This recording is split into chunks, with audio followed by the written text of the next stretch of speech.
Are you serious? What about all your lectures to Sean and I about not taking matters into our own hands? Or about how two wrongs don't make one right? I guess I've tried too hard to instill a sense of honor in you boys. Tell me something, Danny. If Zach... My father raised his hand to silence me as I opened my mouth to interrupt him. Let me finish. If Zach had come to your house a month ago and told you to your face that he was going to steal Claire from you, that he was going to take her with him right here and now, would you have defied him? Would you have fought him for her? Of course.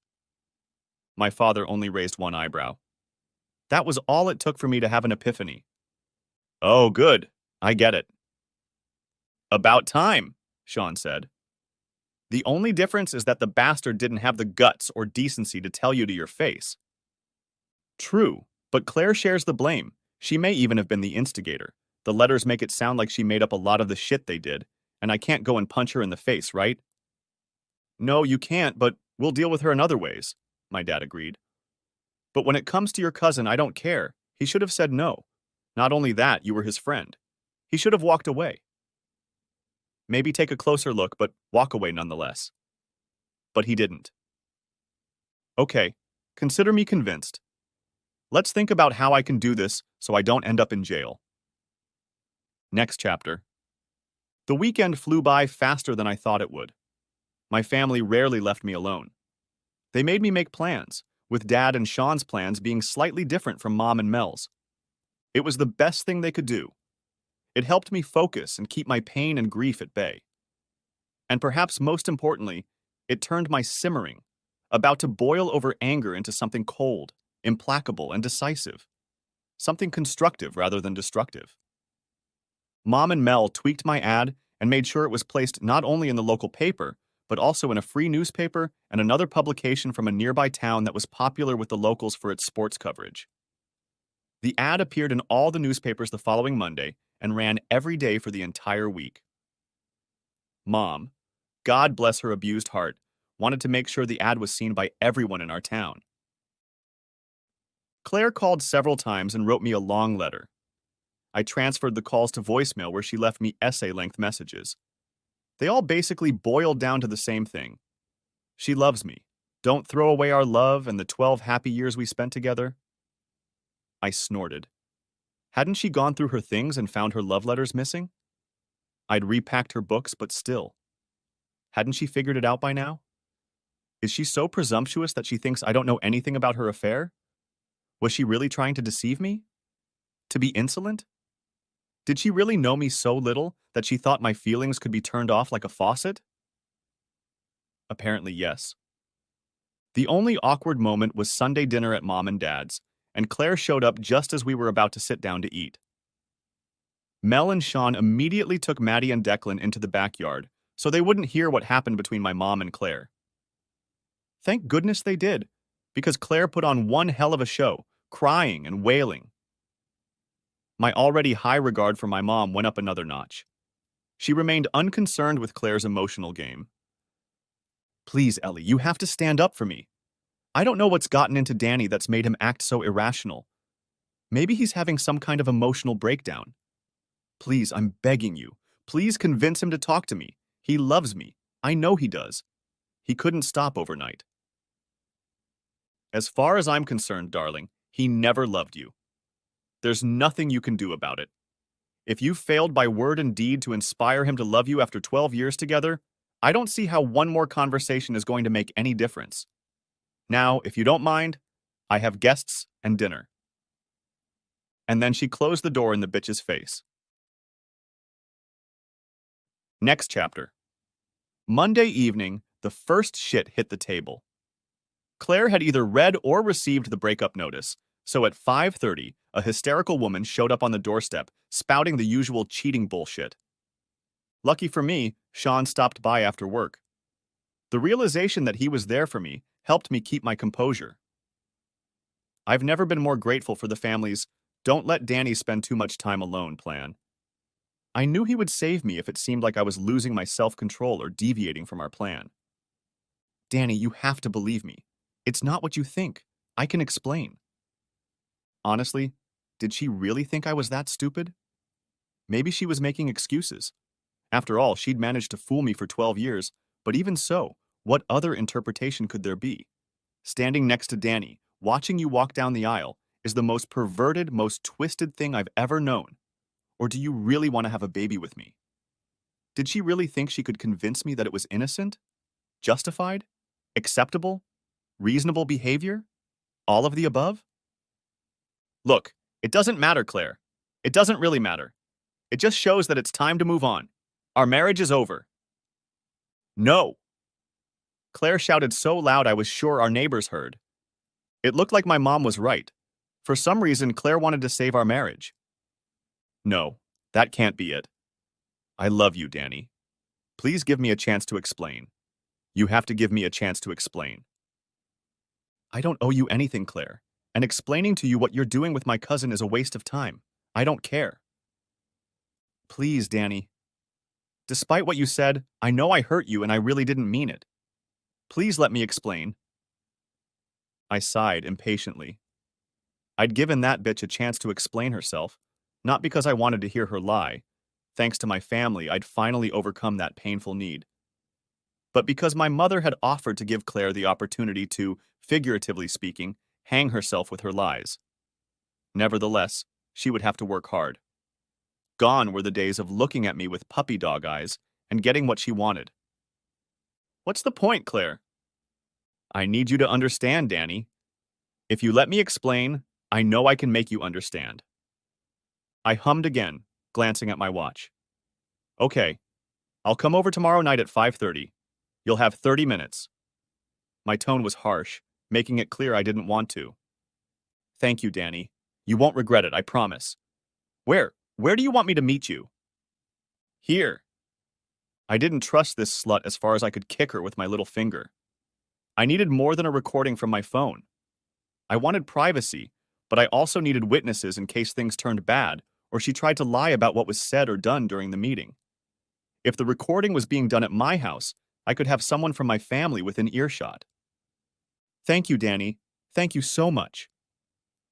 Claire stepped forward, shortening the distance between us, and put her hands on my shoulders. She pulled herself up on her toes and leaned in to kiss me. Her intentions were so obvious. Did she really think that if she managed to set me up, I would melt and forgive everything? I couldn't figure out if she was being high-minded or deluded. I grabbed her hands, and at the same time I stepped back and pushed her away, causing her to lose her balance and stumble.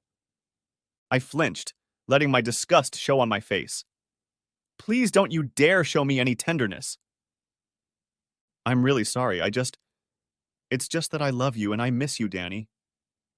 Whatever you say, Claire. I'll see you tomorrow night.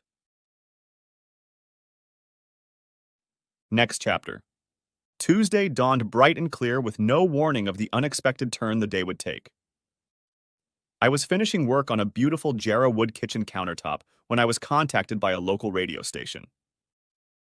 It turned out that Haley, one half of their morning radio show, Oscar and Haley, had read the breakup announcement and recognized my name because she was friends with Dee, another one of my maternal cousins. I guess it's true what they say, small world. Haley contacted Dee, who in turn contacted my mom and Mel. Mom and Mel were happy to share the love letters with my cousin, and she, with their permission, passed them on to Haley. I vacillated between feeling disgusted that my private affairs were being put on public display and elation that perhaps Claire and Rathzak would be publicly humiliated after all. To say that I was embarrassed was an understatement. I felt emasculated, as if I couldn't satisfy my wife and remain faithful to her. But as they say, one digs two graves in seeking revenge, and if my grave is shame, I'll live with it. What did I care what a bunch of strangers thought of me? The people I cared about knew what kind of person I was, and more importantly, deep down I thought so too, despite my moments of doubt. I had a long conversation with Haley. She seemed sympathetic and sweet. Somehow, her invasion of my privacy didn't seem like an invasion at all. Dee had apparently said a lot of unnecessary things to me, which gave me strength. For me, it meant that my extended family rallied to the defense of Danny's corner. At the end of the conversation, I agreed to be interviewed on air Friday morning, and gave them permission to use some of the letters on my website and Facebook page. To keep it PG, some words or phrases will have to be blacked out, but the gist, she assured me, will remain clear. They are going to spend the next few days discussing the topic of infidelity, encouraging listeners to send in their stories. My interview on Friday will be the culmination of their forum. We've agreed to meet the next day so I can sign a letter authorization form. If the show goes as planned and the audience reacts as Haley predicted, Claire and Zach will be judged by a jury of their peers. Perhaps they won't face jail time, as unfortunate as that would be. But then again, not all prisons have bars. Next chapter. I looked around me and cringed. My clothes weren't too suitable for meeting someone at a coffee shop. I climbed out of the truck and ironed my jeans and t-shirt to remove the sawdust. With a rag, I wiped down my work boots. I shrugged it off. The result wasn't perfect, but it had to do. It couldn't be helped. I still had to make a living, and I didn't have time to go inside and change my clothes. Walking into the fancy cafe that Haley had picked out, I stopped and looked around the place. I knew what Haley looked like from the billboards and ads for her Oscar show on the side of the bus. I spotted her bowed blonde head in one of the booths. Good. At least we'd have some privacy. I watched as she glanced at her watch and then looked up. I smiled and raised my hand in acknowledgement. She raised her hand too and smiled. She was average height, but that was the only thing average about her as far as I could tell. She looked much better in person than she did in the promo pictures. Her hair reminded me of Meg Ryan in the Matthew Broderick movie Addicted to Something. Love? I couldn't remember. Her hair was pretty funny. Short, messy, sticking out here and there, with long bangs thrown over her forehead. "Daniel?" she asked. You could hear a note of huskiness in her voice, like Emma Stone or Demi Moore. "Please, call me Danny." Her smile widened and we shook hands. Her grip was pleasantly firm. "I think I already know you," she said, sitting down in her seat. "Back in high school, Dee used to talk about you and Sean a lot. She'd probably kill me for telling you this, but she often lamented that you and she were cousins." "Well, you can tell her from me that Sean has often bemoaned their cousin status as well." Haley laughed, and it was a pleasant sound that enveloped you and made you feel warm. "You didn't?" "No." I chuckled. I was too busy staring at Jilly Clark the whole time. Think back to Dolly Parton and you'll see what this is all about. She was defying the laws of physics. "I hope you don't mind, but I took the liberty of ordering you a cappuccino. I thought it was pretty safe." "You're welcome, thank you." We smiled awkwardly at each other, neither of us knowing how to broach the subject of the elephant in the room. It made me feel a little better. The fact that she was uncomfortable asking me about Claire's infidelity showed that there was humanity in her, that my pain and betrayal wasn't a daily occurrence for her. And I looked into her eyes and was surprised to see that they weren't blue or gray as I'd expected. They were green. Very green. In fact, I couldn't recall ever seeing such green eyes before. They didn't sparkle like emeralds, but rather shimmered like the glossy leaves of the peace lily that usually stood in the center of my mother's dining room table. She reached across the table and touched the back of my palm. "I've read the letters, Danny. They're so awful. I can't even imagine how you felt when you found them. Can you tell me about it?" I studied her, looking for signs of deception or fake sincerity. I didn't find any. "Can we decide later what stays behind the scenes? There are details I definitely don't want to share with every Tom, Dick, or Harry." "Of course. That goes without saying. I don't want to know about it out of morbid curiosity or for some sick voyeuristic reason. I need to know so I can plan my questions. I must warn you that Oscar is irreverent and may drop a few barbed phrases to make people laugh or raise the temperature. I promise I'll only give him the parts you don't mind sharing with our audience." I nodded. Taking a deep breath, I stared at my hands clasped around my coffee mug.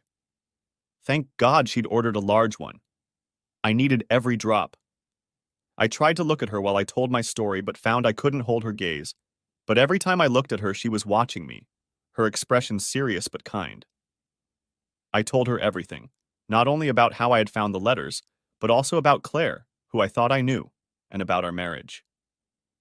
There was something about Haley that demanded the truth, but as each word flew off my lips, I wondered how wise it was to be so brutally honest. I could only hope that my faith wasn't in vain. That's it. It's not very pretty, is it? No, it looks like some horribly twisted B movie. That's what Mel said. If I hadn't heard it and seen it for myself, I wouldn't have believed it was possible. It's just too bizarre. It's surreal. It's unfathomable that two normal, everyday people could behave like this. Truth really can be stranger than fiction. Yeah, and I'm just a blind fool who didn't suspect a thing. Don't blame yourself, Danny.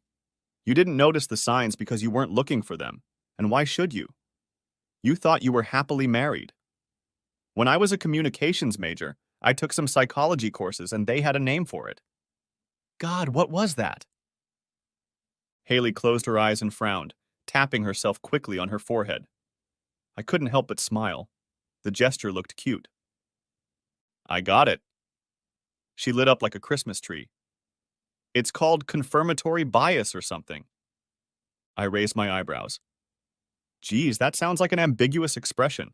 What exactly does it mean? Well, when you love someone and believe the love is mutual, it affects how you perceive the words and actions of the one you love. Basically, you believed that Claire loved you, so everything she said or did, you interpreted in a way that confirmed your belief. It would take a lightning strike to make you reconsider. The fact that you found the letters was your lightning bolt. Then I'm not an idiot? Far from it. I smiled. Well, that's gratifying. Did you love her very much? Yes. No. I sighed. I loved the woman I thought she was, but the woman mentioned in those letters wasn't the Claire I knew, so I guess I was in love with a fantasy. That must be hard to come to terms with. Yeah. You seem remarkably in control of yourself. I think I would have cried. It hurts, but I've hidden it away to deal with it later. How do you mean, put it away? I'll give you an analogy. Suppose you hurt your leg so badly that an infection got into it and gangrene formed. Would you cry and moan and wail about how unfair it was, giving the infection time to spread further down your leg?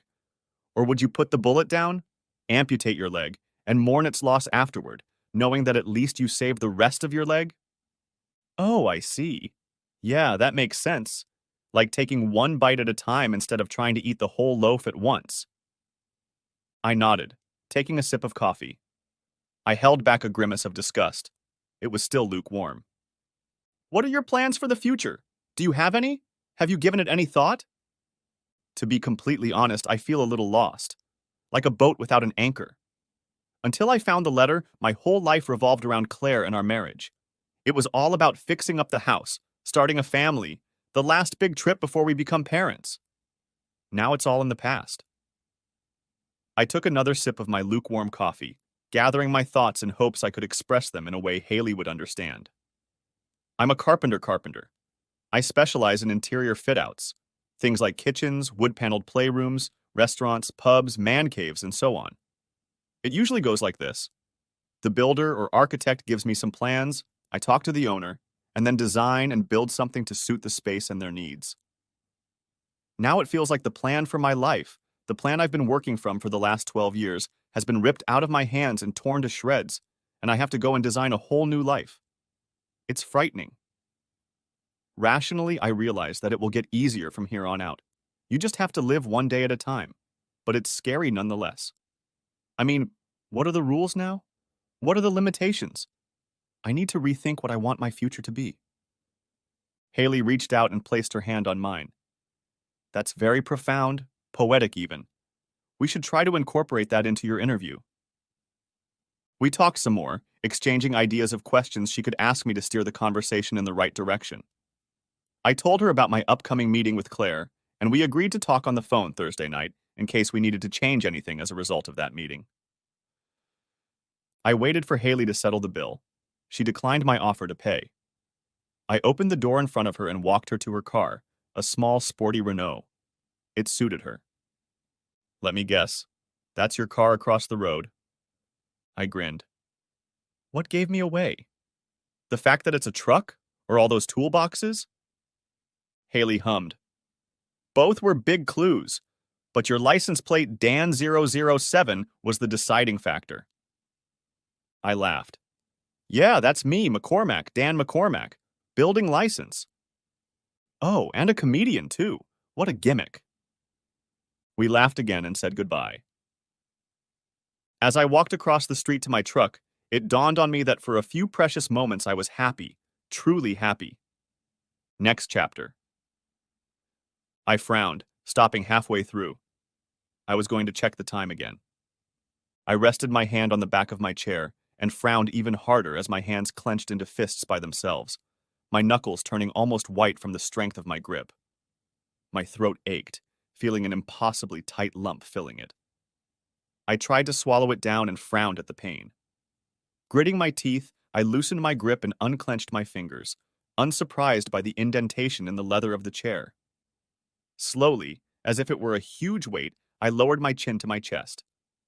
The action was controlled and deliberate, but that was more from stubbornness than from really owning my emotions. And the only thing I couldn't control was the pounding of my heart.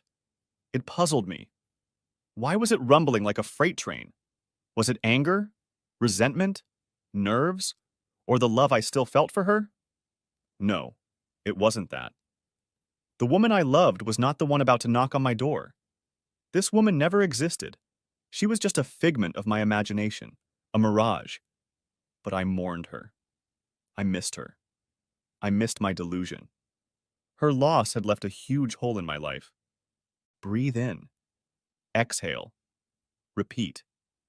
Slowly, deeply, and soothingly. In complete silence that could be called meditation. It worked like a cooling salve on an open wound. Of course, Claire and I no longer had a chance to heal. We'd burned to the ground like coals, and it had been like that from the moment she'd first spread her legs for him. I just didn't know it. As I continued to breathe evenly and wait for my heart to slow, I reminded myself of the plan. As much as I wanted to rip her to shreds with my words, it would have to wait.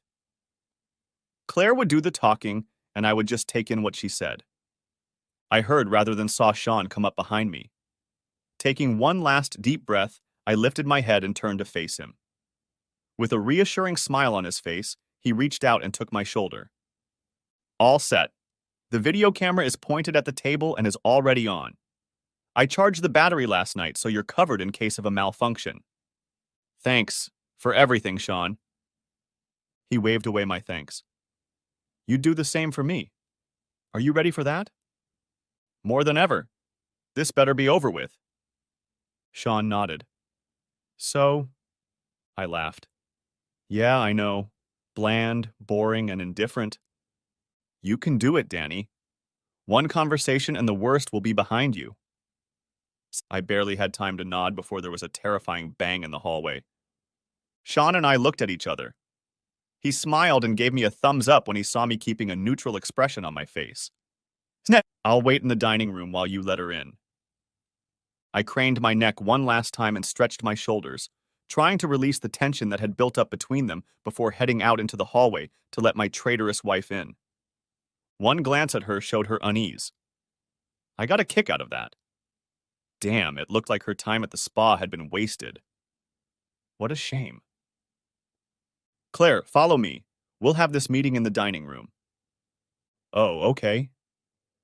The click of her heels followed me as I made my way to the back of the house. Sean was standing at the glass sliding doors overlooking the back patio. He turned when he heard us enter the room. I noticed her surprise when she saw Sean next to me. Danny, Hi, Sean. Sean tilted his head in acknowledgement. Claire, I'll wait on the terrace, Danny, while you and Claire talk. Sean pushed the door open and after giving me one last glance, made his way inside. Turning to Claire, I noticed her flushed cheeks and assumed she knew why I had arranged for Sean's presence.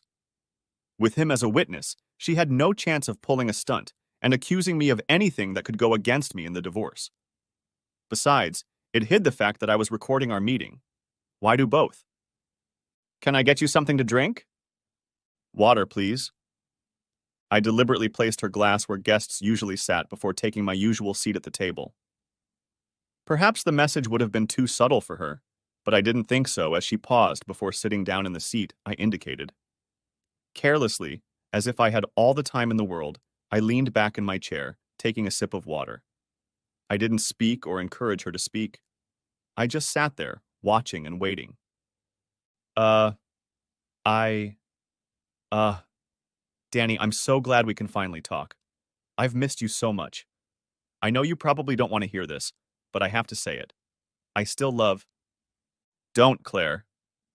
I needed to say it. Please believe me. And once I explain and make you understand, maybe we can. I said, stop, Claire.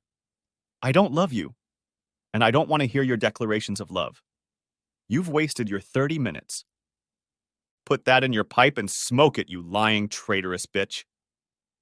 To my surprise, she hesitated for only a moment. The look of shock on her face was only fleeting.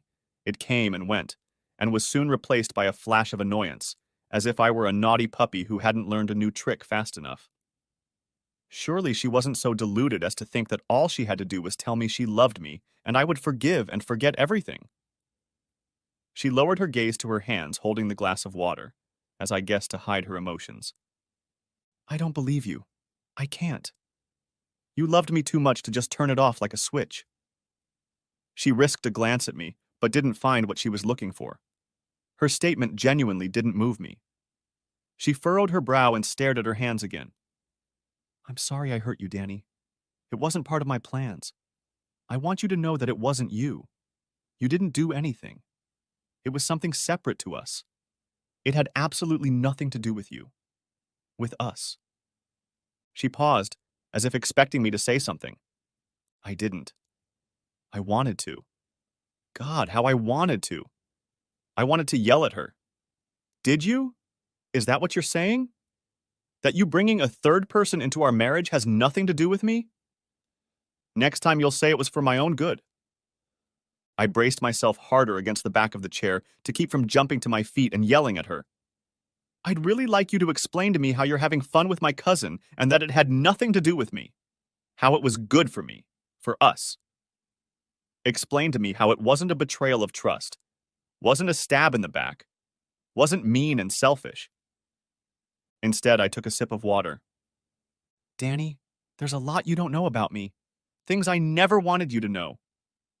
I resisted the urge to raise my eyebrows in sarcastic response, humming to myself, calm, neutral, boring, calm, neutral, boring, calm, neutral, boring, over and over. As you know, I grew up in Broken Hill. It's a small town in many ways. Everyone seems to know everyone. Well, I was known as a bit of a wild child. She sighed and turned her head to the side, showing me the extent of her blush. It ran down her neck to the collar of her blouse. More than a little. I was a whore. I had a reputation. A bad one. When my father was transferred to Kiyama in my last year of high school, I used the move as a chance to reinvent myself. She looked at me, trying to gauge my reaction. Receiving no response, she continued. For the most part, I succeeded, but as I discovered, this whole party lifestyle can be addictive. Sometimes I felt like I was crawling out of my skin from the need to break free. I struggled with how restrictive the lifestyle was compared to my bad girl days. I solved this problem by limiting myself. A couple times a month I would go to Sydney or Wollongong or down south to Navra, anywhere where I wasn't known, and I'd have a blast, you might say. Having had my fill, so to speak, I could spend the rest of the month being a good girl. She paused again, studying me and waiting for an answer. Again, I gave her nothing but an expressionless look. Then I was offered a promotion if I was willing to move to Newcastle. I met you a month after I moved, and you were so sweet and wonderful, and we had so much fun together. For a while, the urge to be promiscuous died down, but after about 6 months, I got the itch again. Coincidentally, I had to go to Sydney for a week for work, and well, I got hooked. On the last night, I ran into Zach. He saw me doing something I shouldn't be doing with some guy and cornered me. At first, I thought he was going to tell me off, but he didn't. Oh God, this is so hard. Told me he liked a good whore. That's how it all started. Tears rolled down her red cheeks, dripping from her chin onto her blouse. You have to know that it was all just part of the game he and I were playing. I didn't mean it that way. It's hard to explain. She had the decency to look away. It was the fulfillment of that need, Danny. Nothing more.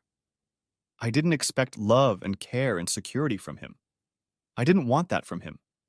I wanted it from you because I love you. I didn't want to live with him.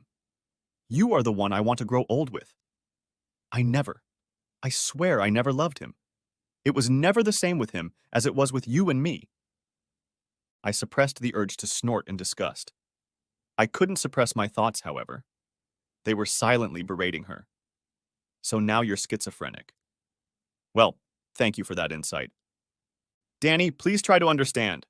He satisfied a need, nothing more. It wasn't emotional, just physical, not emotional, as if that mattered. It took everything I had to remain silent and calm. My gut clenched with the urge to respond. A bitter taste of bile filled my mouth from the fact that I could only respond mentally. Someday, I consoled myself. Someday I would be able to say them out loud. I didn't mean to hurt you, Danny. I wish I could take it all back. To get a retrie. Was she being truthful? Didn't mean to hurt me? How else could she have envisioned this situation? That she would hurt me was a foregone fact. The only question was when.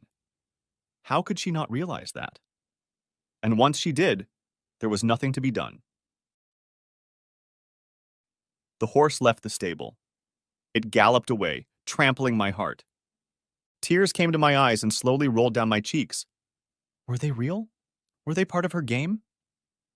Truth be told, it didn't matter if they were real or fake, because nothing depended on them in the outcome of our conversation. Please say something, Danny. Please say you understand. You didn't. I honestly thought that as long as you didn't know, it wouldn't hurt you. I wanted to protect you. Protect us, our love. Our sweet, sweet love. Becoming his whore once or twice a month, I could be a good wife to you the rest of the time. I'm so sorry. I'm so sorry. Please forgive me. Please love me enough to forgive me. Her pleading and apology stunned me. It was clear that she didn't see herself as a villain, perhaps not quite the innocent or hurt party, but definitely not a villain. She saw herself as a victim of her addiction, as she called it. Did she really think I should forgive her and turn a blind eye to the fact that she was promiscuous in order to satisfy her need to act like a slut once or twice a month? How could she not realize what she had admitted with her confession? I had already said that the Claire revealed in the letters was not the Claire I loved and cherished. Now I knew that for sure. Her constipation allowed her to play a role, the role of the sweet wife. It was a role, nothing more than a role. Sweet Claire may have gotten more airtime, but that didn't change the fact that the real Claire was a selfish whore. She fidgeted, my silence clearly making her nervous. Danny, please. Please say something. I need to know what you're thinking. Please give me a second chance. We've been happy. For 12 years you were happy. We can be happy again if you let me make things right. Please let me come home. Make amends? How do you make amends for over a decade of lies and deceit? Disrespect? No. That was all I said to her. One word. Danny, please. I know what I did was terrible. I'll spend the rest of my life being the best wife I can be if you'll just give me another chance. Does our marriage mean nothing to you? Can you really walk away so easily? I picked up my glass and drank the last of the water, trying to douse the fire burning in my gut and drown the rage that longed to spill over my lips. The injustice of her words tested my resolve. Would I give up on our marriage? Would I walk away easily? This was about her. She was the one who'd given up on us before we'd even started living. She was the one who pretended to be something she wasn't and doomed us from the start. I closed my eyes and, taking a drink, I imagined sinking into the cool, calm waters of the meadow pond and began to count. When I reached 10, I regained my composure. Yes, I can walk away and not even look back. I checked my watch. I think your time is up. The trickles of tears turned to outright sobs. Danny, I love you. Only you. I'm yours. I've always been yours. He was just fulfilling his function. Don't give up on us, Danny. Please give me a chance. I can make you trust me again. I can make you love me again. Just give me a chance. I've learned my lesson. I'll never let you down again. That's enough, Claire. Please calm down. The meeting is over. I stood up and, without looking in her direction, headed for the front door, opened it, and waited. I waited for quite a while. She came toward me. Her step was slow, as if she was walking to an execution. She stopped beside me and raised her pleading eyes to me. I love you, Danny. I love you so much. Can't we try to get counseling? Please tell me you'll at least consider it. Counseling is pointless. I don't love you. Now, if you'll excuse me, I have plans for tonight. I closed the door quietly, proud of myself for not giving in to the urge to slam it shut. I turned and headed down the hall. The sound of Claire's sobs followed me, but I didn't turn around or hesitate. Next chapter. Sean was in the dining room, leaning on one of the chairs, pulling a camera from the top shelf of the display case. I watched him place it on the dining room table. Are you okay? He asked, grabbing my bicep. I knew he was ready to hug me if he needed to, but I was so full of rage that I needed movement, not comfort. Did you hear anything? A little. Can you believe that? She goddamn spent 12 years lying, cheating, and betraying me. 12 damn years of disrespect, and she thinks that admitting depending on her being a slut is going to somehow make things better? That a simple, I'm sorry, accompanied by a few tears will make it all better? Nothing she can say or do will change the fact that she spent over a decade cheating on me. Those 12 years I will never get back. No matter what she does to make amends, it will always be a part of our history. She made the unilateral decision to feed her so-called addiction outside of our marriage without discussing a word with me. And now she wants to cry, "Woe is me," because she has to live with the consequences? The only reason she wants me to take her back is so she doesn't have to deal with the consequences. She's just afraid she'll lose her good girl status among her family and friends. I agree, Danny. Whatever planet she lives on, it's not planet Earth. Yeah, I know. I think she thinks her affair should be considered on par with when she borrowed my car and wrecked it, or when she accidentally threw my new cell phone in the washing machine. But Danny, Sean mimicked Claire's voice, I'm addicted to being a slut, so I can't be held accountable for my actions. I snorted, strutting back and forth in front of the glass sliding doors. Did you hear her say that as long as I don't know about the affair, it doesn't hurt me? Jesus, Sean, that's so screwed up. It took everything I had not to jump over the table and strangle the bitch. Doesn't hurt me because I was in the dark? That's like saying cancer doesn't harm you just because for X amount of time you didn't know it was lurking in your body. Try convincing a cancer victim of this logic. Whether you know it or not, it's still eating away at your insides, slowly killing you. Just doing it stealthily until it can't hide its evil face anymore. Sean patted me on the shoulder, heading for the refrigerator. He grabbed a couple bottles of beer and held one out to me. Here, I think you deserve this. Man, I was so proud of you. I'm not sure I could have kept my cool when she was talking some bullshit. You even scared me. You sounded so formal and nonchalant, like a high school principal. Didn't you feel sorry for her?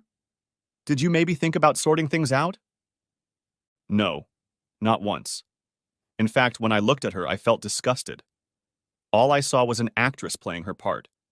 Nothing she could say or do could convince me that our marriage had any meaning to her. Nor could it, or she wouldn't have given in to her impulses and invited him back to her place over and over again. She did things for him that she didn't do for me. With me, she was Little Miss Pretty. And you read the letters. God, she asked him to be the father of our children. You know how long I asked her to start a family, and she was going to deny me even that. That's not love. That's hate. But even without all that, I refuse to live in quiet desperation, wondering and doubting who the real Claire is. I don't want to live with a constant knot in my gut, suspecting every time she's late or out of sorts or, God forbid, in the mood. And I torture myself wondering if she's really with me at that moment, or if she's pasted some other guy's face over mine and imagines it's him she's doing it with. I can't tell you how relieved I was to hear you say that, Danny. Admittedly, I was worried she'd get to you and somehow convince you to forgive her. I mean, I wouldn't blame you.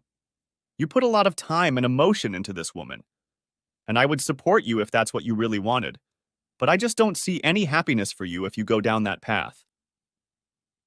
I nodded, continuing to pace. I felt like a bull pounding its paws on the ground. What I don't understand is that if Claire wanted to have fun, why marry you? Why marry you at all? Why even date seriously? She could have presented herself as a career woman and acted easy and casual, dated other people, and when either of you got bored or saw someone else you liked, you could have moved on without any hard feelings. I nodded in agreement. Sean was right. Why get married at all if she needed to have fun to be happy? Unless a guy liked that sort of thing, it wasn't going to end well, no matter who she married. Exactly. To me, a huge part of what makes marriage special is that from the day you stand at the altar in front of your family and friends and say your vows, you know that when you say the words, you're promising each other to be faithful forever. You know that you are promising her that she is the only woman you will make love to. And it's the same in reverse. She promises to be yours and yours alone from this day forward. What makes a marriage special without this vow of fidelity? How is it different from casual dating? Why make a commitment? Why make the compromises and sacrifices that all successful marriages require? Without her faithfulness, there was nothing special about her and us. Without that trust and commitment to be faithful to each other, I don't think there is any real intimacy. And without that, she's just another notch on my pole. Maybe I'm old-fashioned, but for me it's simple. Black or white, no shades of gray. Either she's mine or she's not. No in-between options. That's just not how I'm wired. And despite her assurances that she was mine, she wasn't. Ever. She was only pretending to be. Wow, I don't think Mom or Mel could have said it any better. You should say some of that shit when they interview you. He winked at me. Since when did you turn into a philosopher, Dr. Dan? Probably because of all the sawdust you've inhaled over the years. I laughed, Sean's teasing smoothing out my rage. Well, at least I didn't get struck by lightning, which is what it takes to penetrate your thick skull. We clinked bottles. Touch C? It's good to have my brother back. Do you think she really believes the nonsense she's talking? I asked. Who knows? Maybe she just can't face the truth. I shrugged. Well, in her case, the truth certainly wasn't pretty. Sean smirked. She disappointed me. I kept expecting her to offer to turn a blind eye to the fact that you were doing it in retaliation. I laughed, and not just any laugh. It was a deep animal laugh, like I'd heard the funniest joke in the world. It would have to be a year-long orgy to even come close to what she and that piece of shit Ratzak indulged in.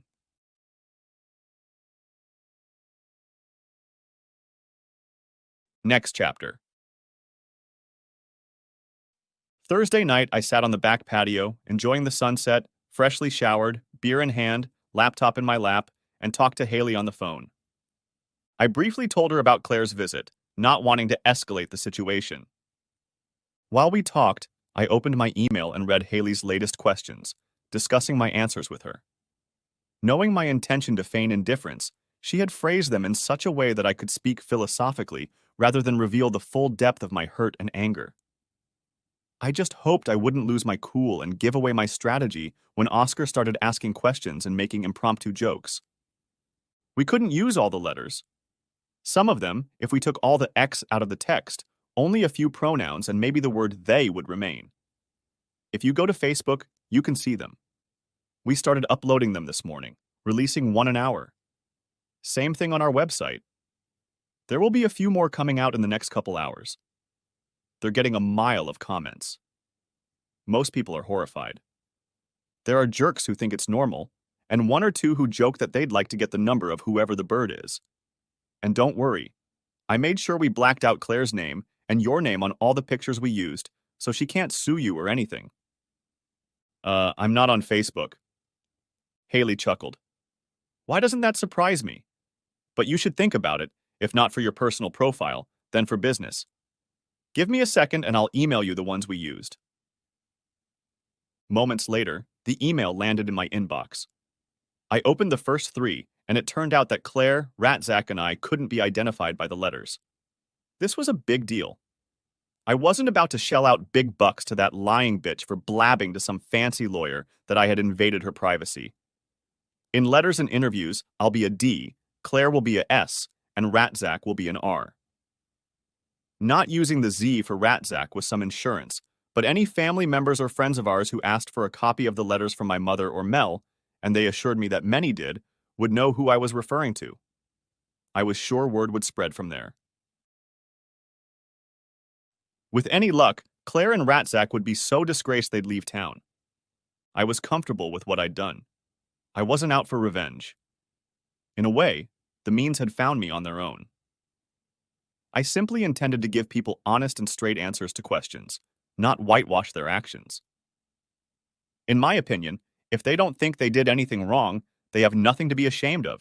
If they don't want to serve time, they shouldn't commit a crime. I wanted to keep Haley going, but I knew she needed to go to bed early and I needed to work out. I boiled some pasta and checked the remaining love letters the radio station used in case someone mentioned them in an interview. Then I got to work on my answers to Haley's questions, tweaking them as I went along. By the last run-through, my performance was fierce, implacable, monumental. It was a performance in words. Next chapter. Danny, this is Oscar. Oscar, Danny. My greeting was understated. Oscar's not at all. I was convinced the guy had ADHD. Even as he sat there, he seemed to be in constant motion. It was obvious that he and Haley had just as great a rapport in real life as they did on air. They cracked jokes as easily as Sean and I did. I wondered if they were a couple off the air too. Their assistant Zoe bustled around me, placing coffee and apple Danish pie in front of me and briefly explaining how to use the microphone and headset. Her actions were pressing realities. I was about to talk about very personal things to an invisible audience that could number in the hundreds of thousands. A wave of nausea came over me. My stomach muscles tensed, trying to hold back the nest of angry hornets that had suddenly settled in my gut.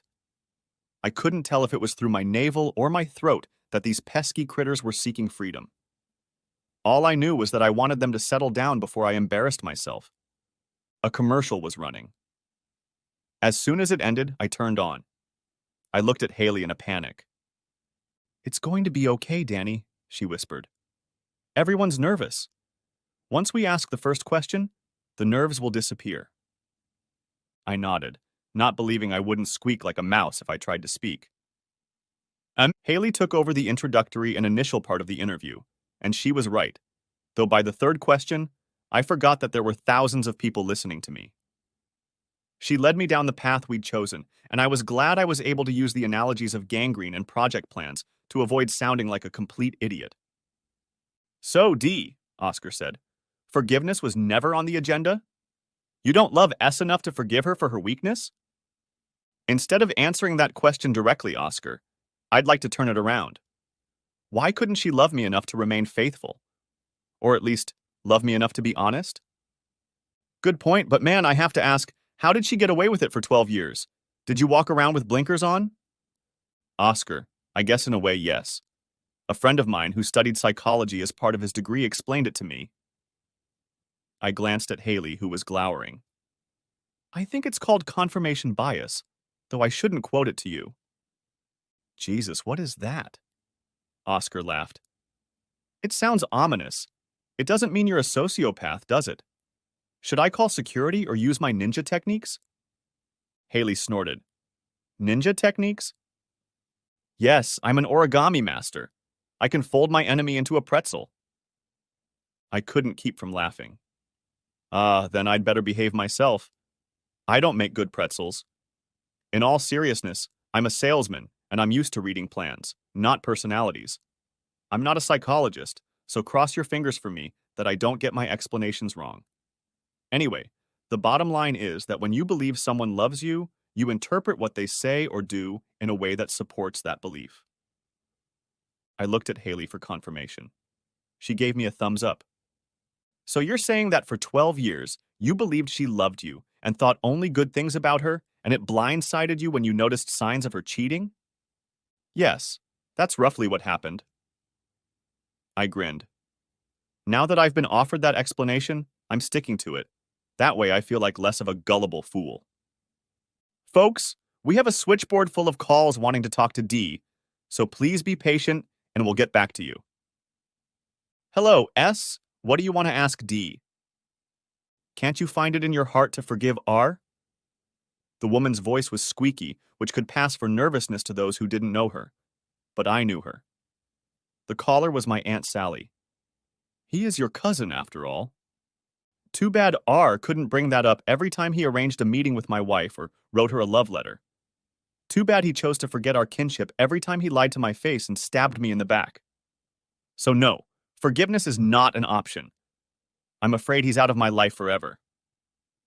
The woman sobbed, and my heart broke for my aunt, but I couldn't lie to her. I caught a glance from Oscar and Haley, who realized that S must be related. Oscar answered the rest of the call, taking S off the line with practiced ease.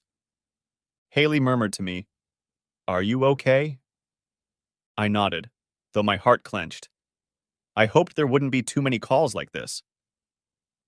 The next call made me blush to the tips of my toes. Honey, you have a delightful voice.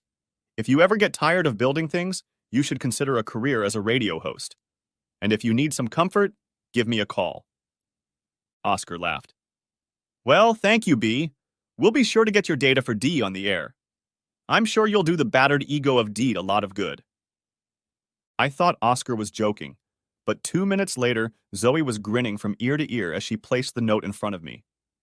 Sure enough, Bev or B had left me her number. The calls kept coming in. Most of them were sympathetic and wished me well. One I suspected was a friend of Claire's, as she asked if there was any way I could forgive the S mistake. A mistake. I'm not sure I can call it a mistake, G. To me, a mistake is coming home with lemon essence when your wife sent you to buy lemon juice, or turning left when you should have turned right. Maybe washing colored with white and dyeing all her delicate things lilac. Can something that happened repeatedly over 12 years and required planning, choices, lies, hiding evidence be considered a mistake? The phone line cut off. I shifted my gaze from Haley to Oscar.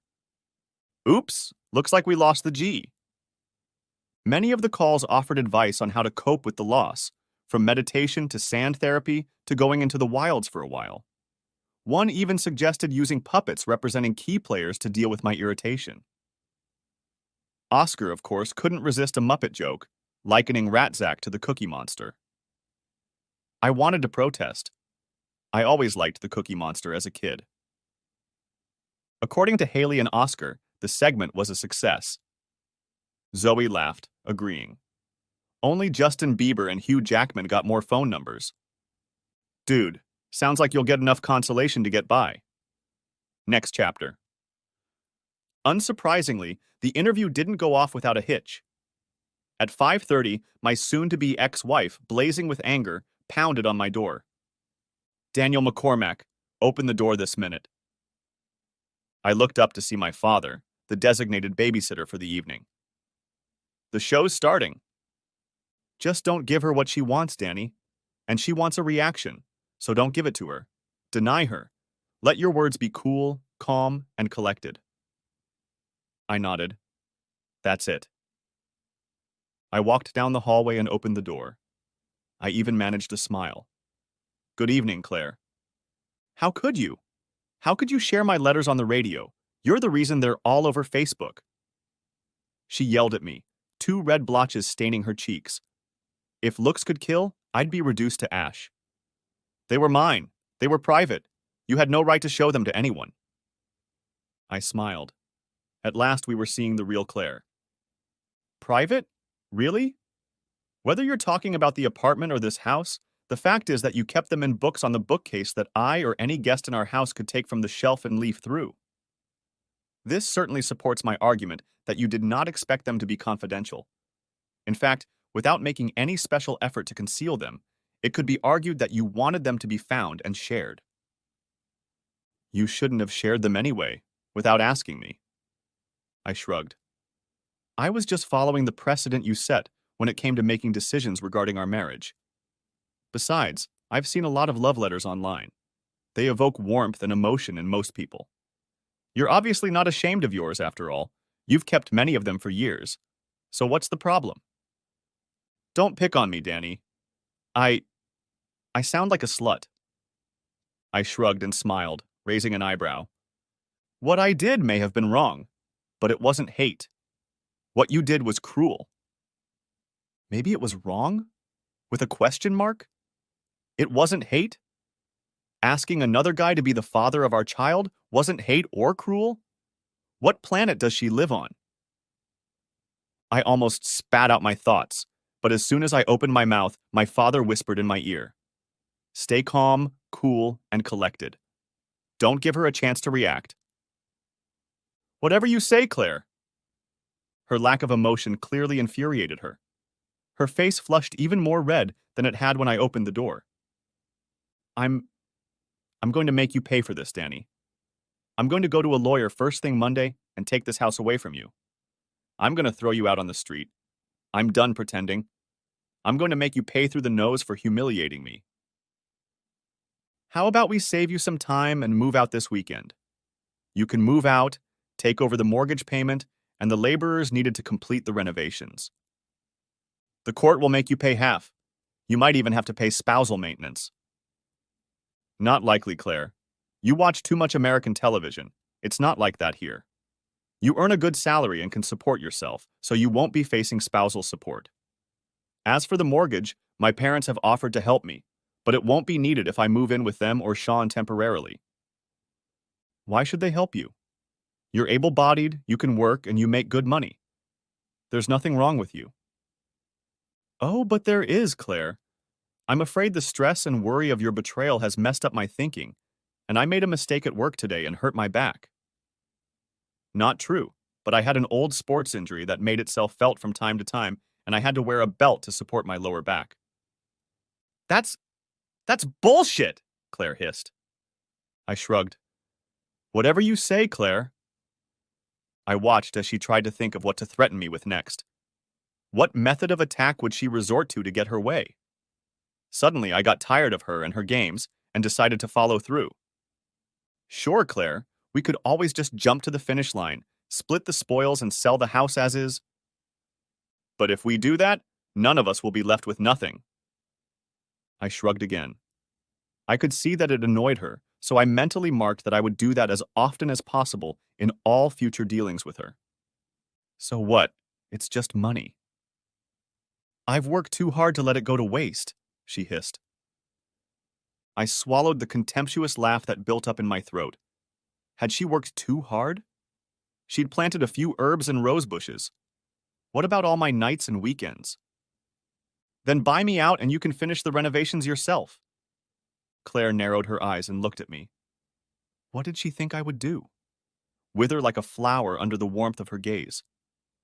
I raised an eyebrow as if to encourage her to answer. Instead, she turned abruptly and stalked down the path, looking over her shoulder. This isn't over, Danny. I'm going to see a lawyer and make you pay. I closed the door and walked back to the patio where I knew I would find my father. Did you hear any of that? I asked, sitting down and taking the soda he offered me. Yeah, most everything. I sighed. I wasn't as cool, calm, and collected as I should have been. I think there was a moment or two where I let her see how angry I was. Nobody's perfect, Danny, and she had her own agenda, and she was pretty testy herself, so most of what you said probably went over her head. I hope so. Do you have a lot of savings? About 60,000. Why? Well, you remember that loan your mom and I gave you when you were 21 to start your business? Yeah. I started to smile, immediately realizing what my father was getting at. So, son, your mom and I are taking out a loan. We're retired and everything, and we need the dollars for the fall years. I grinned from ear to ear. I'll write a bank check in your favor first thing Monday. Thanks, son. The loan was my idea. Mom and Dad always insisted it was a gift and said they wanted to help while they were alive. They did the same for Sean when he became independent. Both Sean and I were proud and stubborn bastards and insisted on doing the loan paperwork, even though we knew Mom and Dad would never accept repayment from us. I've never been more grateful for my stubbornness than I was at that moment, because paying back the loan would have left only 10 grand in my savings account. And it was my savings account. Claire hadn't deposited a dime into it, so no court in the country could say I couldn't pay my debt out of it. Dad sipped his soda, pondering my garden. I guess we'll take Sean's debt too. I nodded. My father was an excellent chess player, and mine and Sean's victories over him were rare. I could see his strategic mind working. After all, if he demanded that Sean's debt be repaid, it couldn't be said that they were only asking me to repay the debt so that Claire wouldn't get to the money. Yeah, Dad pondered. Mom and I have our eye on a few investments. I suppose we'll have the means to invest them now. Next chapter. The next few weeks, predictably, went on a roller coaster of ups and downs. Claire kept her threat and contacted a lawyer, and I received a letter giving me 7 days to declare my assets. After discussing it with my family, I decided not to hire my own shark, at least for the time being. Once Claire sees the state of our assets, chances are she will quietly settle and disappear from my life. I've arranged for 3 different real estate agents to provide an estimate of value in writing. I smiled politely when they all told me that I would have to pay a lot more for this apartment. As I suspected, all of their estimates were slightly higher than the value of the mortgage. After returning the information along with copies of the bank statements to Claire's attorney, I informed them that they had 7 days to provide me with a declaration of Claire's assets. That would piss her off. On the other hand, the love letters have gotten a lot of publicity. Claire and Ratsack got their 15 minutes of fame. The radio station, through Haley, handed me a sack full to the brim with letters they had received and printed out for me, as well as some real letters. Oscar wasn't wrong. Many women offered to comfort me. Haley thought that was great. I didn't think it was great. I liked my anonymity. Mom and Mel were with Haley, though, for a different reason. I think they were already looking for a replacement for Claire. Dad, Sean, and I finally devised a plan for revenge. It wasn't what I wanted. Being old-fashioned, I would have preferred to just face the asshole, challenge him to a duel, and let the strongest man win. Hell, I even fantasized about living a few hundred years earlier and being able to challenge him to a duel. It frustrated me that we live in a time where the laws seem to protect the guilty over the innocent. The way things were going, if I kicked Ratsack's ass, the snot-nosed bastard could charge me with assault and I'd end up doing time. And sitting behind bars defending your own ass, literally, doesn't sound like much of a success. Neither was beating him up anonymously or paying someone else to do it. When I told Dad and Sean about it, they laughed so hard they had to hold their sides, so I guess it was a start. The worst day was definitely when Aunt Sally came to visit, begging us not to turn our backs on Zach.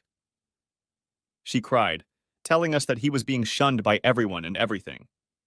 She blamed Claire, saying she had bewitched him. My mom cried too, but remained adamant.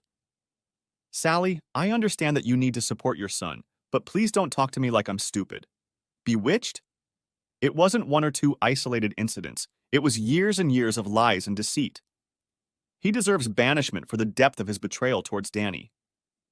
Did you read the letters? Did you read how much he enjoyed humiliating Danny? Did you read what he did? He was having fun with her on her wedding day to Danny, for God's sake. How can you ask us to forgive something like that? Please, Ellie, for my sake, please, I can't leave him. He's my son, and he's so sorry for everything. I know what he did was wrong, but he's my son. I know, Sally, but I can't. We can't. Danny is my son. And if you stand by Zach, I'm afraid you won't be welcome in my home anymore. My heart shivered as Aunt Sally reached up and picked up her bag, sliding it over her forearm to rest on her elbow. She reached for my mother and hugged her tightly, the bag swaying and clattering against their thighs. I wished I could video this to send to Claire and Ratzak to show them the cost of their selfishness. Maybe then they would realize that none of us live in isolation. Our actions affect others. Like a pebble thrown into a pond, it ripples. But on the other hand, maybe they won't learn anything, and they'll care even less. My mother burrowed into my father's arms as Mel released Aunt Sally. I stood there feeling helpless, unshed tears stinging my eyes at my mother's pain. I opened my mouth to tell her that she didn't have to say goodbye to my sister on my behalf, but before I could utter a word, my father shook his head and waved me away. Seeing my mother in pain strengthened my resolve. I would never forgive Claire or Ratzak for hurting her. Next chapter. Oh my God, it works. It's really working, I whispered so quietly that the sound of the waves gently crashing against the side of Dad's yacht almost drowned me out. I wasn't addressing anyone in particular, though Dad and Sean could hear me as they huddled against me, listening to the muffled conversation coming over the landline. Did you think it wouldn't? Sean asked quietly. I nodded. Everything is so messed up, so much left to chance. What if he hadn't fallen in love with Crystal? All I can say is, it's a shame she only got him drunk. I would have liked to see her give him a good dose of cotton, my father muttered. After the pain he and Claire caused your mother, I think I want payback as much as you do. The prostitute, or lady of the night as my father called her, didn't look professional. Crystal looked quite classy. We paid her a lot of money, but it turned out she was worth every penny. Apparently, Zach was practically drooling over her. Apparently, Claire was never part of his plans. Daddy being daddy, he took every precaution.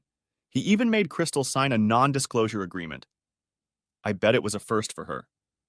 I had no idea if it would hold up in court, or even if she'd use her real name, but if it made Daddy feel better, I wasn't going to argue. When she realized who I was, apparently she'd listened to Haley and Oscar. She'd even enlisted one of her friends to act as her wingman and help her settle the score with Zach at no extra cost. Apparently, even prostitutes don't like liars and cheaters. Sean bought 2 cell phones with the money I gave him. One was our night lady's, the other was ours. The only number programmed into her phone was ours. Following our instructions, she called so we could eavesdrop on her night with Ratzak. This was the 3rd such call, and I learned many things I didn't realize about my cousin's true feelings for me.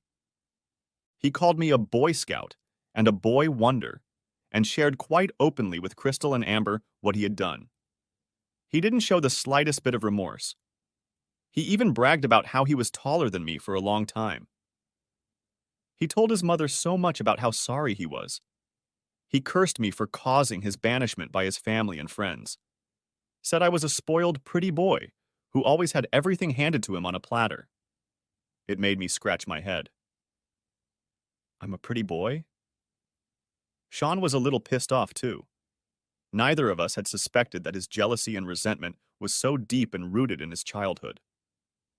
I wish I could slip him something to speed things up, Sean moaned.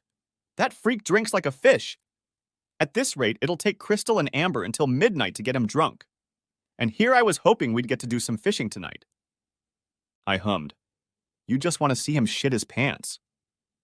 Sean hummed in response. Well, yeah, like you don't want to.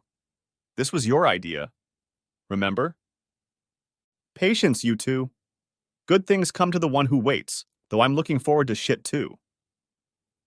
Dad grinned, and in the dim light of the cruiser's wardroom he looked angry. That was one of my criteria. I wanted Ratzak to literally drown in shit. Another criteria was that he had to have both arms broken. It's a great metaphorical message to keep his hands off things and wives that don't belong to him. And that he wouldn't be able to wipe his own ass for a while after breaking his arms and wallowing in shit was just an added bonus to help reinforce an important lesson. But first, Crystal and her friend had to kick ass and talk him into inviting them home. The house turned out to be a small, old townhouse with steep, narrow steps leading up to the bedroom, which he'd joked more than once that he'd been lucky he hadn't broken his neck going down them drunk. But today, he wasn't so lucky. "How about you take Amber and I to your house and have some fun there, sweetie?" I bumped foreheads with Dad and Sean as we all instinctively leaned closer to the phone, silently urging Ratsack to take the bait. "Sure," he whispered. "Let's go have some fun." A soft slurping sound was heard. I looked at Dad and Sean, and we all shrugged. We listened for a few more moments to make sure they were really leaving before getting up. "Let's get this show on the road," Sean called out, grinning from ear to ear. "It'll be just like old times for you two," my dad teased. "Guess the apples don't fall too far from the tree, huh, Dad?" Sean teased, the smirk still spread across his face. Sean was right. Dad's pranks drove Mom crazy. I smiled at them. I couldn't think of two better accomplices to pull this stunt with. One by one, we climbed out of the boat and piled into Dad's black SUV, chosen for this escapade precisely because of its color. It was a clear night, thankfully with a small moon. Perfect for what we had in mind. Luckily for us, Ratsack lived near the harbor, in an old part of town that was experiencing a resurgence in popularity, with many young couples buying and fixing up houses.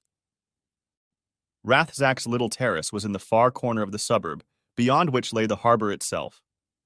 The street had two entrances, and we knew he usually used the one on the city side, so we took advantage of the one on the harbor side, parking in the shadow of the building, away from the streetlights. Despite the lack of lighting, we huddled together, waiting for a signal from Crystal or Amber that we were allowed in. It didn't take long, 15 minutes tops. We all donned the balaclavas, gloves, and dark baseball caps we'd bought to prepare. We looked like a parody of ninjas. One by one, huddling against the walls of buildings to use the shadows they cast as cover, we made our way to the Ratsack Terrace. I felt as if I were part of a covert spy operation. My pulse was racing, but at the same time it was hard not to laugh. I imagined what the three of them would look like if the scene was filmed. I figured it was more Will Ferrell than Matt Damon. Sean pointed two fingers to his eyes and then to the front door of Ratsack's house and a good old-fashioned sign meaning, "Look, see."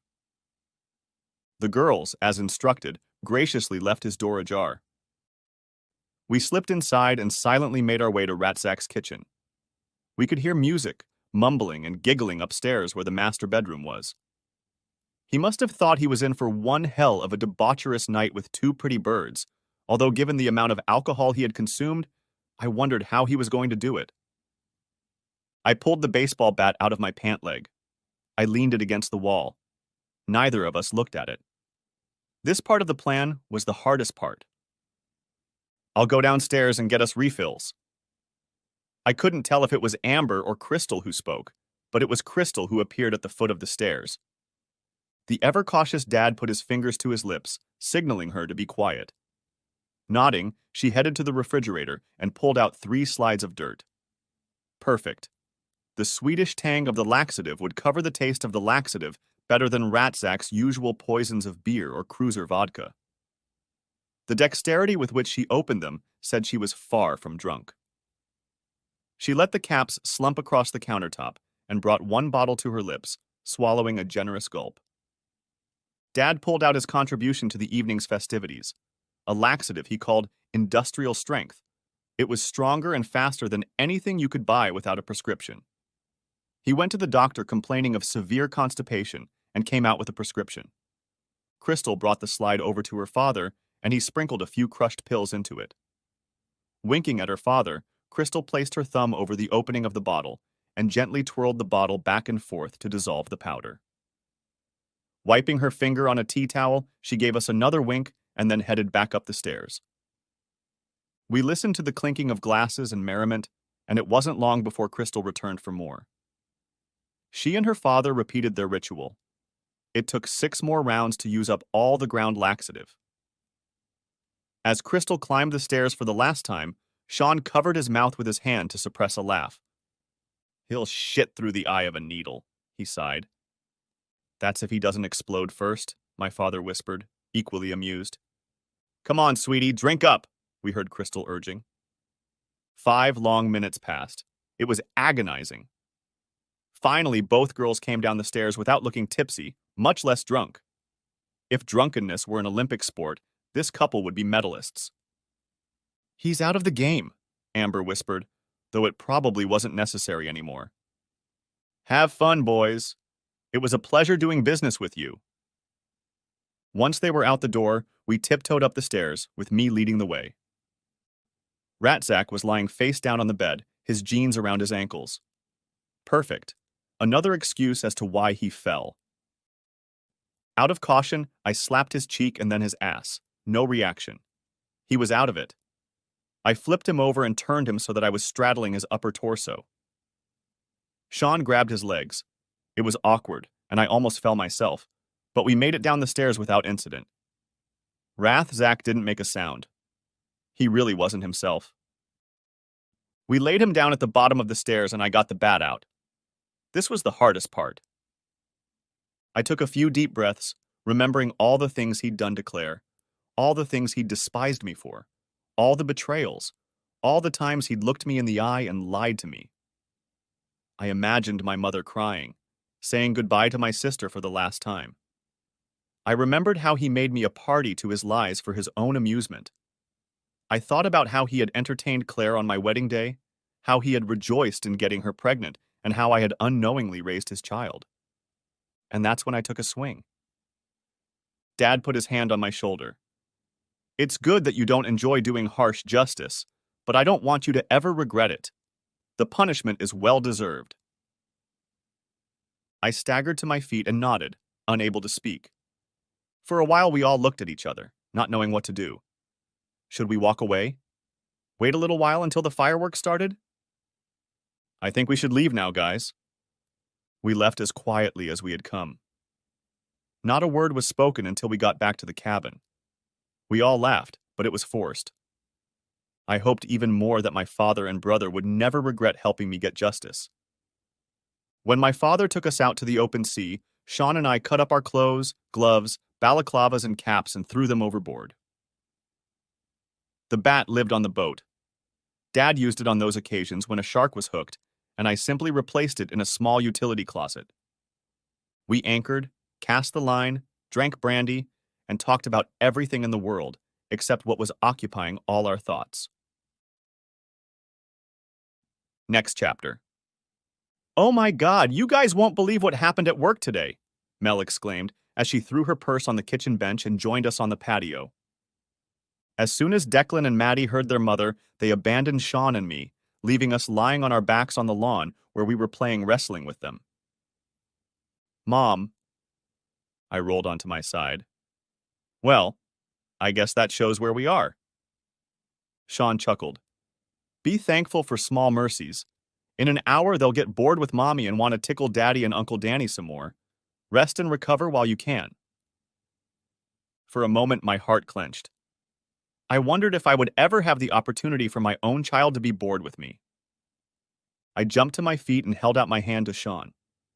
I lifted him into my arms and we shook it off before heading over to Mom and Dad. Mom handed us both a beer each.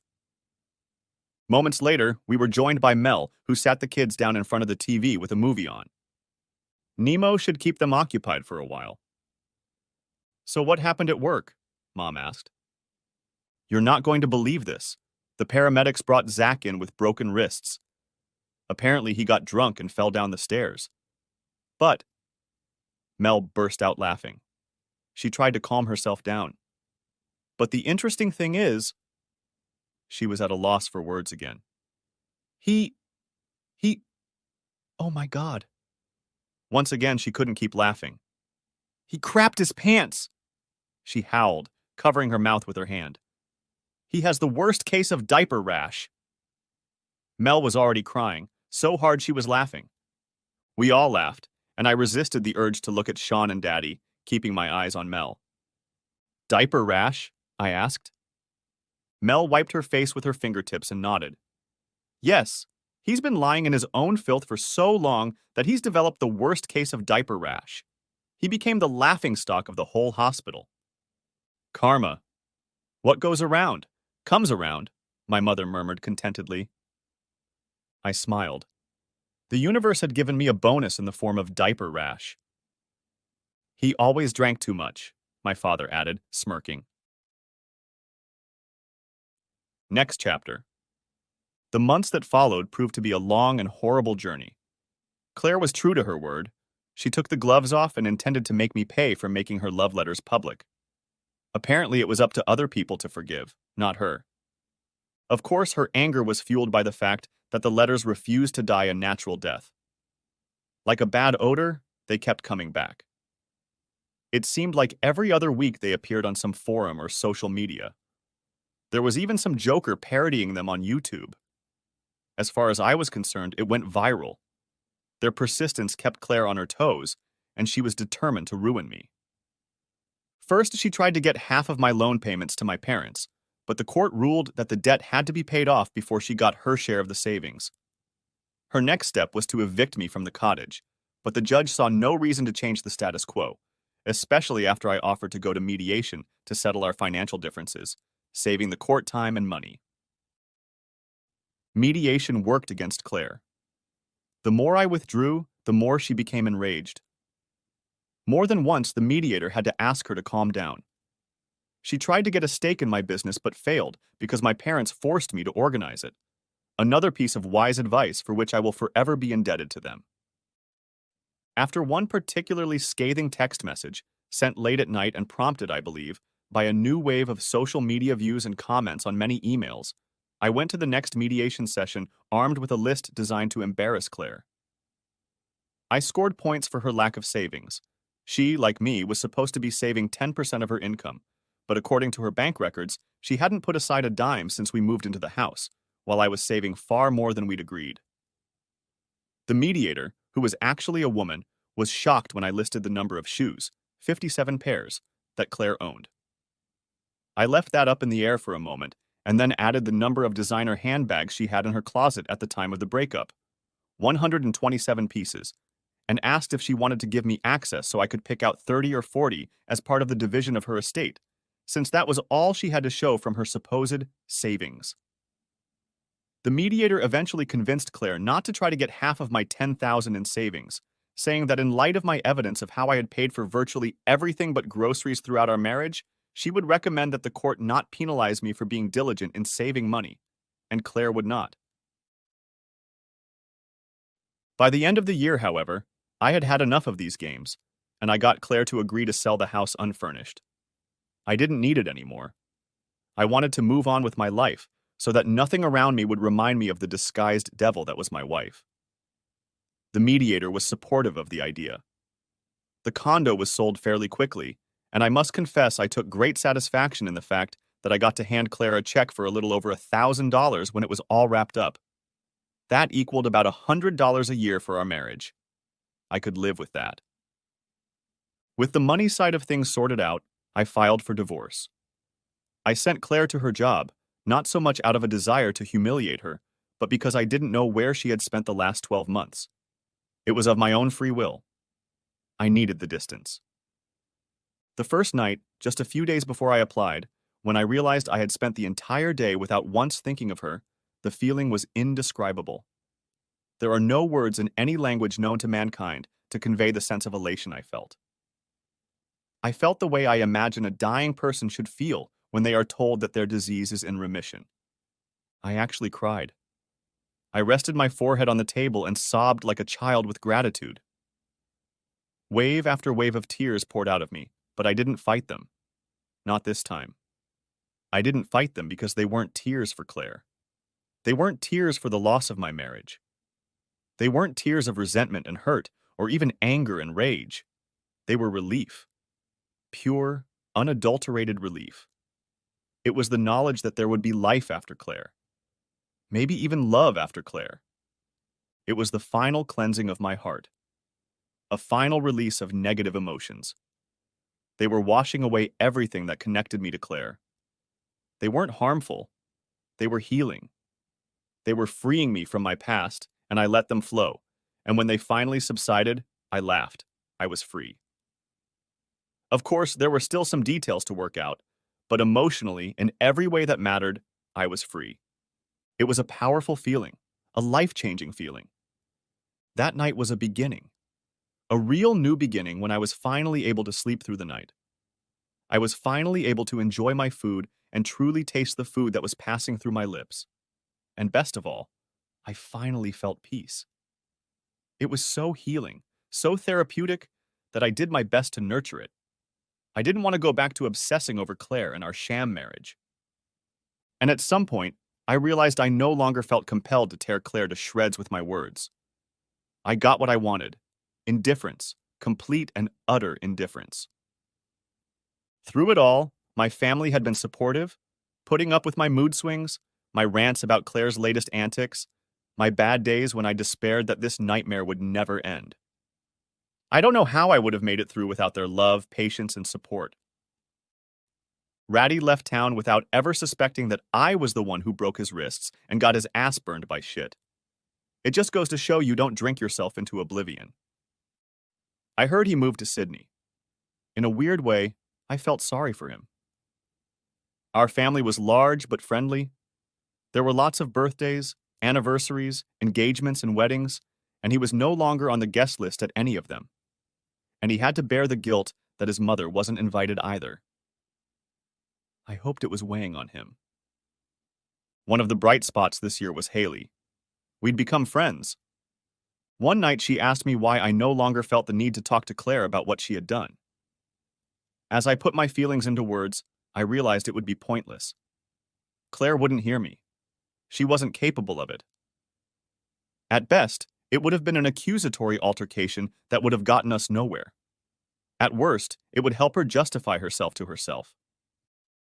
Even though she no longer had the power to hurt me, I wasn't about to help her ease her conscience at my expense and listen to her try to whitewash her actions with a bunch of lies and self-deception. It was during another evening with Haley that I had an epiphany. While I was a romantic who married for love, Claire was an actress and married to her second star, her leading man who was supposed to showcase her beauty and skill. Our time with Haley was platonic. I liked her madly, and her light touches and warm glances told me she liked me too. But I didn't want to fall into a relationship on the side and hurt her, or myself for that matter. When and if I made my move, I needed to make sure I was acting, not reacting. I wanted the decision to come from the best of intentions, not out of need. I was honest with her. She deserved my honesty. I told her I was in a tunnel, and out of admiration and respect for her, I didn't want to escalate our friendship until I was through the darkness. I will never forget her smile when she asked me, "Are you saying I am your light at the end of the tunnel?" Next chapter. I stood at the mailbox of my new home and looked at the formal envelope in my hand. I knew what it contained without even opening it. It was my decree of the absolute. Without looking back, I walked to my truck and climbed in. At every stoplight, at every stop, I looked at the envelope lying on the passenger seat. It was over. It was finally over. And that's when I stopped looking at it and focused on the road ahead. The road to my future.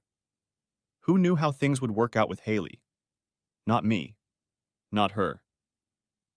But I had a good feeling about it. About her. A feeling I was willing to take a chance on. A feeling I was willing to explore. I sped up, impatient now. I needed light at the end of the tunnel, and I was going to go after it. The end.